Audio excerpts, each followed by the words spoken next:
TV Escola está começando e hoje você vai entender melhor como foi construído o mito de Vargas, antes e depois do Estado Novo. Também a tentativa de desconstrução do mito, que levou o estadista a cometer o suicídio. E ainda, os papéis da imprensa, do Congresso e dos militares nos acontecimentos do Estado Novo. Tudo isso para ajudar você a refletir quais as heranças deste período que perduram até os dias de hoje.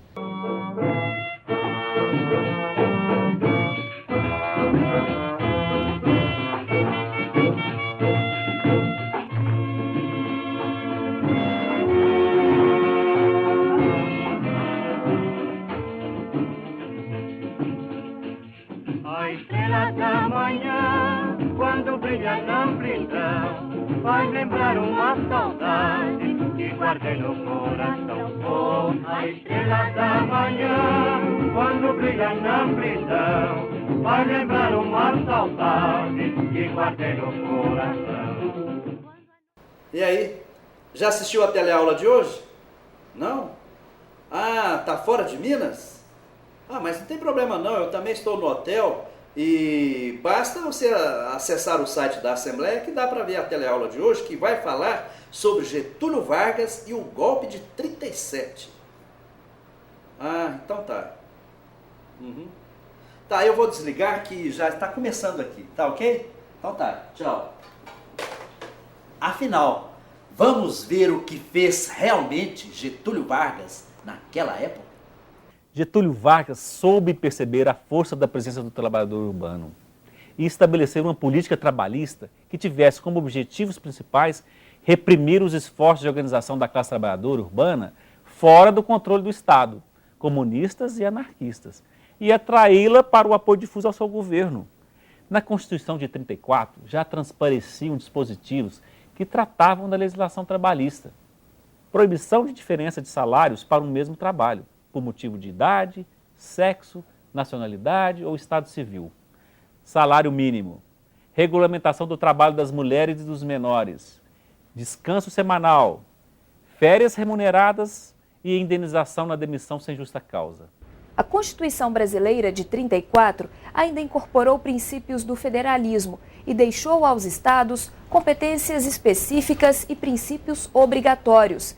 As discussões durante a Constituinte Estadual não foram uma simples cópia dos debates e conclusões do texto federal. Os constituintes estaduais discutiram e optaram por vários assuntos que a Constituição da República nem tocava ou apenas delineava alguns princípios gerais.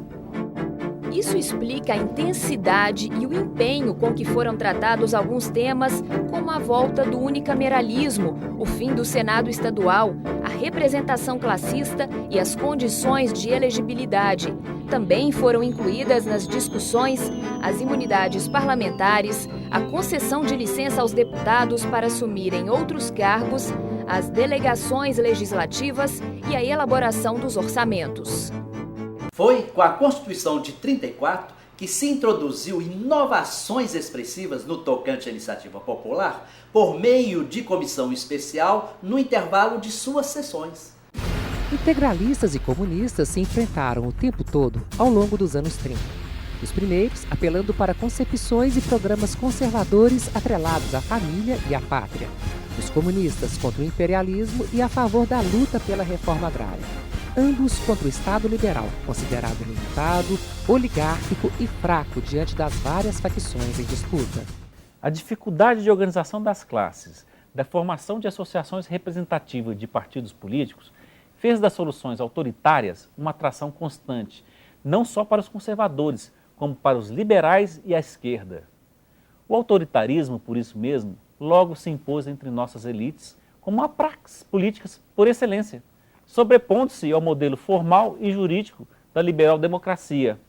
Mais forte que a letra e a forma de nossas instituições liberais, o autoritarismo concebia-se como um meio, um expediente, um instrumento capaz de nos dar, no futuro, a democracia.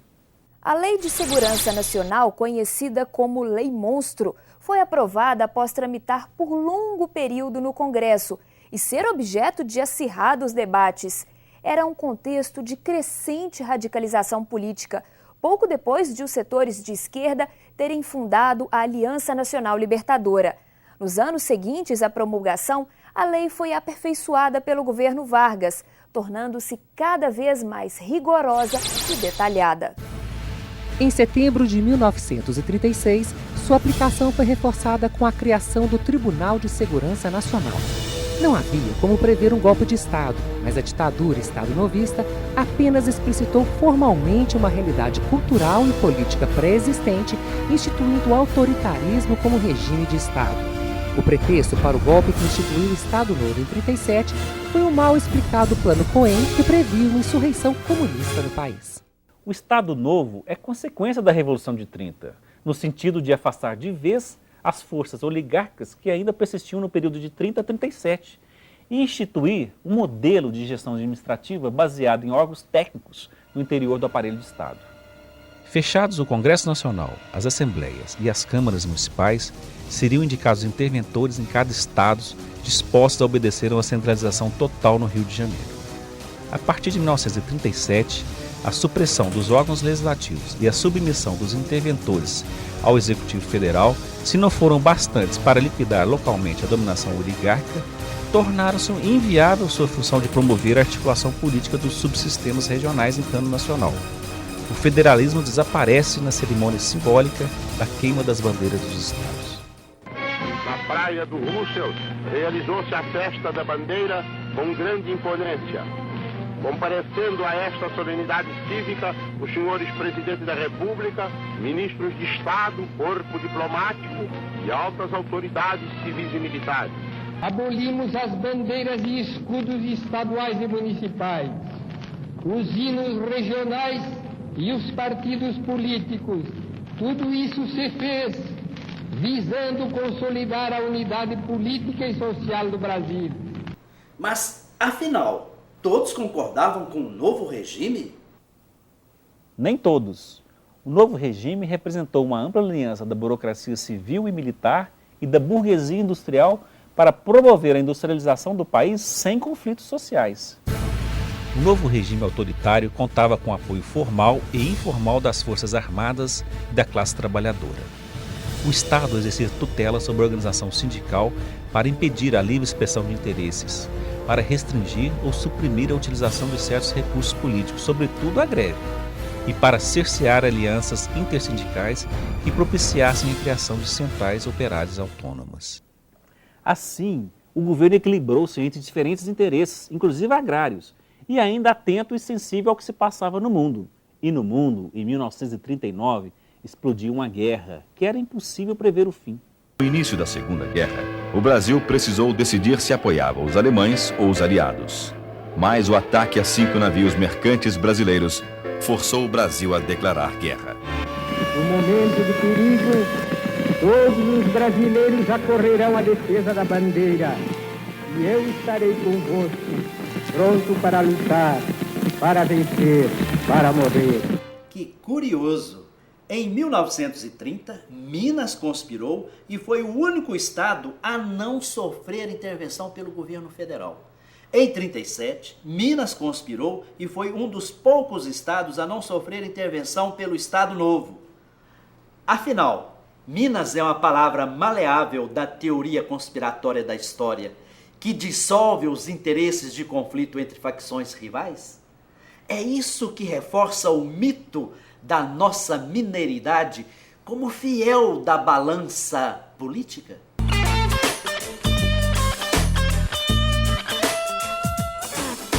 Minas é um estado conciliador, eu acho que sim. Tem tradição de ser políticos conciliadores. Eu acho que ninguém é bom em resolver conflito. Eu acho que é uma arte que a gente aprende pela vida mesmo. Qualquer ser humano minimamente preparado para isso, ele consegue ser um conciliador, resolver conflitos, não necessariamente os mineiros, né? O mineiro sabe conversar, sabe dialogar, sabe participar da política brasileira. Você pode ver grandes expoentes. O Juscelino sempre foi, o Tancredo sempre foi. O conciliador é. Mas será que é bom para politicamente? Refletir sobre a construção da mineiridade é o que propusemos na página da Escola Legislativa. Mas não se preocupe, vamos aprofundar nisso na nossa próxima teleaula. Até lá!